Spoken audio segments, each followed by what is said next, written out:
anyị na-aba n'ahịa taa n'afịa nke anyị na-achọ ịbanye ugbu a bụ na Electrical International Market, Electrical Dealers International Market nke dị n'Obosi. Anyị ga-abanye ebe a wee fụ ka ndị ahịa si aga, ka ahịa si aga na akọrọngwa dị ebe a eji etinye ọkụ n'ụlọ, edozi ụlọ. Ndị na-arụ ụlọ, ndị ọrụ ngwa ụlọ, ndị a na-akpọ ndị agent, ndị engineers, ndị na-arụ ihe gbasara ọrụ ụlọ, ọka mmụta dị iche iche, ndị omenka dị iche iche na-afụ maka ọrụ ụlọ. Okwu agbaala o. Ugbu a ife anyị ji egosi unu ụlọ ọrụ ndị a bụ na ụlọ ahịa ndị a bụ ka unu nwee ike ị na-akpọtụ ha n'ekwentị maka ibutere ya akọrọngwa ị ga-eji na-arụ ọrụ ndị a. Ịrụ ụlọ gị, ime ya ka ọ maa mma, ị ga-afụ akọrọngwa dị iche iche, ma ọkụ ndị na-akụ egwu, ma ndị ọgbarigbogharị ndị ọcha rụpụtara esi mba ofesi dị iche iche wee bubata na Naịjirịa, o wee bụrụ na ala Igbo kpọmkwem ka ị ga-enweta ọkacha mma. N'ihi ya anyị na-achọ ka anyị gosi gị ha ncha, ka ọ ga-abụ ịkpọtụrụ ndị mbubata ngwaahịa ndị a na-akpọ ndị dealers na ndị na-ele ele, ka fa wee nwee ike ibunye gị ngwaahịa ndị a, i wee were ya wee dozie ụlọ gị, o wee bụrụ anya lere. Ndị a niile anyị na-abanye n'afịa igosi gị bụ ndị enwere ntụkwasị obi na ha ma nrarị gị. Ọ bụ ndị na-eru anya ọfụma fụ na ha kwesịrị ekwesị, na ha kwesịrị ntụkwasị obi, ebe afịa enwere ezigbo nchekwa, ebe Kpakpando na-eji egosi. Ọ bụghị sọsọ na ha kpọrọ anyị ka anyị bịa, kama na anyị ga-enyochakwa wee fụ na ha kwesịrị ekwesị. Ndị nwere ezigbo nchekwa, ndị nwere ntụkwasị obi, ebe enwere udo ga-abụ onye afịa si obodo dị iche iche wee bịa, obi esie ya ike na ndị aka na-akpa ya ha ama ya aka na-akpa. N'ihi ya ohere adịgoro unu ịkpọ ndị ahịa ndị a n'ekwentị ka ha butere unu ngwaahịa. Ịchọgodu ka ndị afịa ndị a butere gị ya n'obodo gị, fa ga-ebute. Ịchọkwanụ na ọka eme ya nke a na-akpọ wee bill, ha ga-eme. Akara ekwentị ha ga-enye ịkpọ afa fa agwa gị ụzọ ya ka adị mfe. Ụlọ akụ dị iche iche dịkwa n'ime afịa anyị na-achọ ịbanye ugbu a. Ụlọ akụ ebe ọ ga-abụ ịchọọ ịkwụnye ụgwọ n'akụkụ obodo ọbụla ị nọ, ma ị nọgodo na obodo Afrịka ndị ọzọ, ịkwụnye ụgwọ n'ụlọ akụ ndị a. Enwere ụlọ akụ ndị a n'ime ụlọ afịa, ya bank dị iche iche nọ n'ime afịa ndị a, na ịkwụnye ụgwọ ndị ị na-azụ afịa wee nwee ike si ebe a were ego fa zeziere gị akọrọngwa ndị ahụ ị chọrọ. Nke a gosi na enwere ihe mgbu. O wee bụrụ ya oke ekwukwu mere na anọzi m ihe a na-ekwu. Ndị be anyị, ọ dị m ka anyị abawazi nye m afịa. Anyị baa afịa ndị a ugbu a, aga m egosikwa unu ka o si dị. Anyị anachiekwa. Ekene m unu.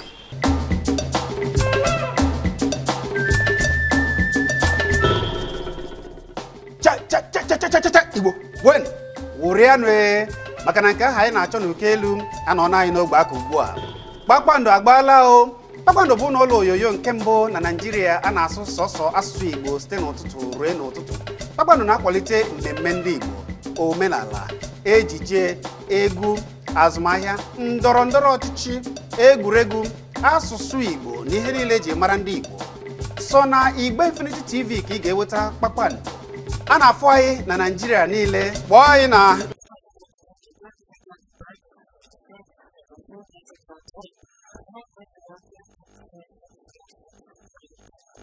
Kpakpando, ihe ndị Igbo. Ahaneze ndị Igbo na-ekiri anyị ugbu anyị na-ekene unu, ndị nọ n'ugwu Hausa, ndị nọ n'ala Igbo, ndị nọ na China, ndị nọ na Japan.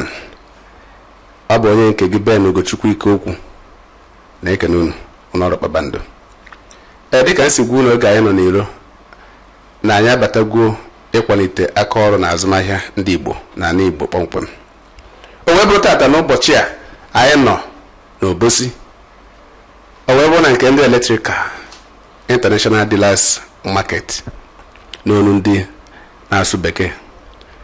N'ụbọchị nke taa anyị nọ na nke onye isi na-afụ maka afịa ya na ndị ya na ha na-ahazi ife, o wee dịka ife kwuru ka a na-eme maka na ọ na-abịa eme nke ọzọ apịghị ọnọdụ ka o nwere ife ọzọ gwara ya. Ekenekwe m unu. Ugbu a ị ga-afụnye m nnukwu mmọnwụ onye Chineke si n'aka ya wee weta ihe maka na ugbu a ga-afịa ga-azụba.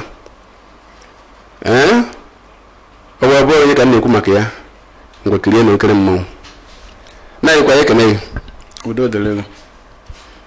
Afọ m bụ Prince Benjamin Orji, onye isi ndị afịa Electrical Dealers International Market Obosi.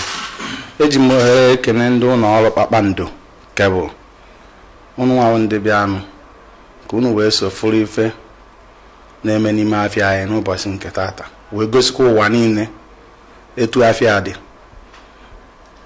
Mgbe na-asị ọra n'eze na-abịa n'afịa anyị azụrụ afịa na afịa anyị nwere ọtụtụ akara ngwa ive eletrik eji edozi wee na-arụkwa ụlọ nke ezigbo. Na ịbịa n'afịa ebe a na anyị nwekwara ndị na-echekwara akụ na ụba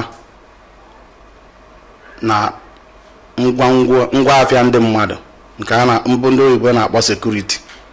Na ịbịa zụchaa afịa na ị ga-ana n'udo na-enweghị nsogbu ọbụla, na o nwere ife anyị akọrọ ego ha akọ abịa ya aghọrọ gị aghụghọ.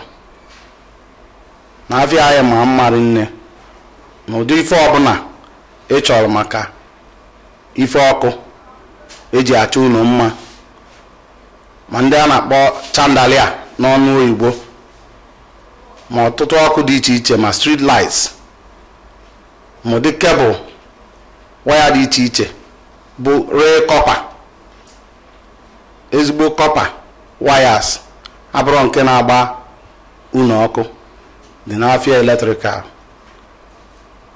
Obosi nke a na-akpọ idim. Daalụ. Ndị Igbo unu anụgo ya n'ọnụ onye nwa bụ onye isi oche n'afọ maka afịa. Biko onye isi oche nwere ajụjụ ndị Igbo ga-achọ ka fa mara maka na ndị na-ekiri anyị ugbu a bụ n'ụwa niile. Abịa n'afịa o nwere ndị na-abịa azụ afịa ebe a. Kedu ka obi dị gị? O nwere ekene ma ọ bụ kedu ife ị ga-agwa ndị na-esi obodo dị iche iche ma ugwu Hausa ma mba ụwa dị iche iche na-abịa ebe a? Demere nne, eji m ohere a were ekene ndị na-abịa azụ ahịa afịa. Ọtụtụ ndị mmadụ si ebe dị iche iche, ma ndị si Cameroon ma ọtụtụ obodo dị si n'Afrịka wee na-abịa n'afịa anyị azụ afịa. Ana m ekene ha, na-ekenekwa ndị Igbo gburugburu ma ndị n'ugwu Hausa, ndị na-nweta ego ebe ha nọ abịa ruo ụlọ be nna ha maka na akụrụ ụlọ amara onye kparị anụ. Na-ekenekwa ha etu ha si abịa n'ime afịa ya abịa na-ego afịa. Wee na-ekenekwa ndị anyị na-esi n'aka ha na mba ofesi wee na-ebubata ngwa afịa anyị na-ele ebe a. Ịgagharịkwa okirikiri ya afọ ọtụtụ containers etu ndị oyibo si kpọọ ma 20 feet ma 40 feet na-ebubata ngwa afịa esi obodo oyibo dị iche iche, ma England ma China ma Europe ma Dubai, wee na-ebubatasị wee na-elewegasịkwa ndị mmadụ. Ana m ekenekwa ma ndị ahụ anyị na-esi n'aka ha egota ma ndị anyị na-elewegasị elebe. Udo dịrị ha ncha anyị nne. Ekene ndị Board of Trustees nke onye isi ha n'afịa bụ Igwe Pius Ezedigbo Okoye, wee na-asịkwa na ndị nche nọ n'ime afịa na na-ebikwa ọkpa ekene na-asị na ọ ya adịrị ha mma etu unu na-agagharị n'afịa anyị unu ya afụ na udo dị n'afịa na Chineke nna ji aka ya na-emere onwe ya afa e nwere ọtụtụ ngwa afịa efe gbasara afịa ọkụ anyị nwegara ma nke nnukwu igwe ọkụ a na-akpọ transfọma eji esi na ewere enye obodo ọkụ ma ngwongwo niile na-eso ya akara ngwa niile na-esonye na transfọma anyị na-enwe gbado ebe a anyị wee na-asị ka udo chia na ya dịrị anyị niile mma ọbara m na nwa anyị bụ Jizọs Kraịst onye ọgbọ na-ekwulu anyị. imeela ndị Igbo otu a ka anyị si wee fụ ya ugbu a anyị ebidozi igosi unu ndị nwe afịa na ndị na-azụ afịa unu afụgo onye isi afịa ekene m unu.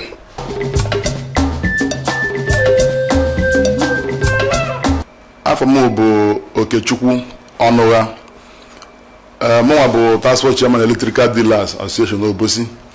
ana m agwa ndị customers fabịaba na afịa na-azụ na afịa Electrical Obosi na-enweta ezigbo ngwa afịa nke ndị oyibo na-akpọ original and enwere ndị ọsọ afịa na afịa Electrical Obosi dị ife a na-akpọ organize n'ọnụ bekee na o nwere onye a na-ada aka n'akwa na enwere ndị ọsọ afịa na security dị ebe a nọ task force na ọrụ na-aga ọfụma so fabịa zụba afịa na ife ọma na-eme ebe a. Daalụ m.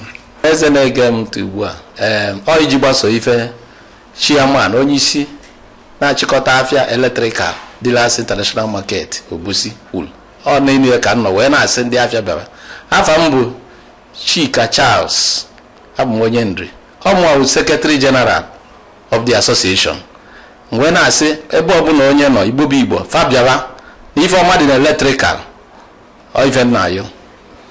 afa m bụ Anthony Adol Jehova echela obodo onye Enugu ka m ọmụwa chairman Market Management Committee nke Electrical Dealers International Market Obosi.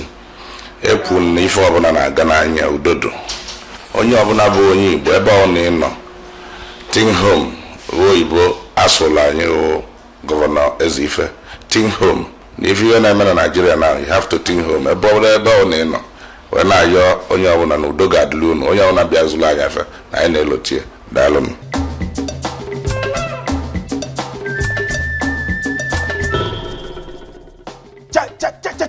Igbo wen wụrịanụ maka na nke ahụ anyị na-achọ n'uko elu anọ na anyị n'ogbe aka ugbu a. Kpakpando agbaala o. Kpakpando bụ n'ụlọ oyoyo nke mbụ na Naịjirịa a na-asụ sọsọ asụsụ Igbo site n'ụtụtụ ruo n'ụtụtụ. Kpakpando na-akwalite mmemme ndị Igbo, omenala, ejije, egwu, azụmahịa, ndọrọ ndọrọ ọchịchị, egwuregwu, asụsụ Igbo na ihe niile eji mara ndị Igbo. So na Igbo Infinity TV ka ị ga-enweta Kpakpando. A na-afụ anyị na Naịjirịa niile. Kpọọ anyị na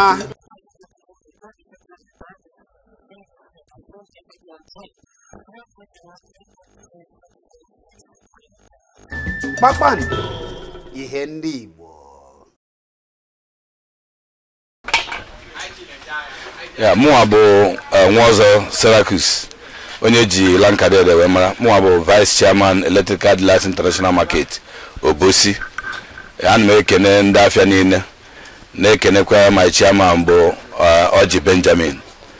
a na-asụ n'ọnụ ife anyị na market karịa bụ Evostic PVC weld.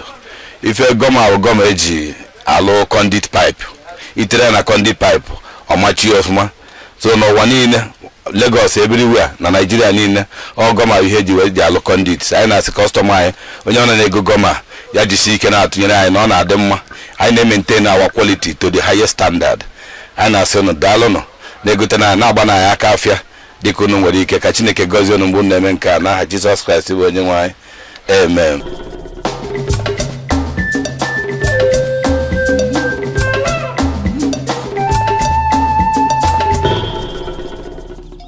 aha m bụ Akaobi Bonaventure Chukwukadibia onye nwe ụlọ ngwaahịa AC Bonaventure Electrical Engineering Company Limited nke dị na G7 Zone 1 Electrical International Market Obosi, Anambra State.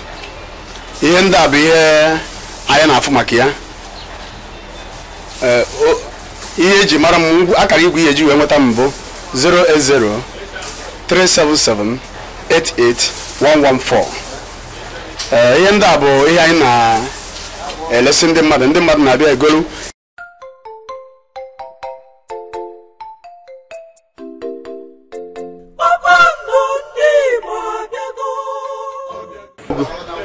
I know international market Obosi electrical. I am dealing on energy wire and cable. I find a labor. My phone number is 08034952277. I need energy wire and cable. Now the wire the best wire. Use for conduit. More use for surface. Now the wire the best wire. That work all the electric copper. So I make it on your abona. For the wire, couldn't see ke. Man, you go the wire best wire in market. So I make it on the use the wire. Use the ega full here. Ega funnel on a bara. I am divine sources. I'm on the J7 miracle line. Here in Azobo. Phone number mobile 080 36 71 38 34. I am Azo electrical and electronics appliances.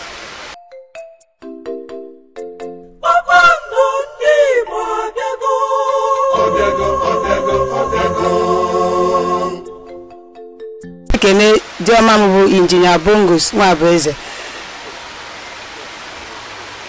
Onye Chineke si n'aka onye mu nwa ọma nka. Na-ekene kwa ndị customer m ndị na-abịa azụmahịa. Ka amara na udo Chineke dịrị unu mgbe niile.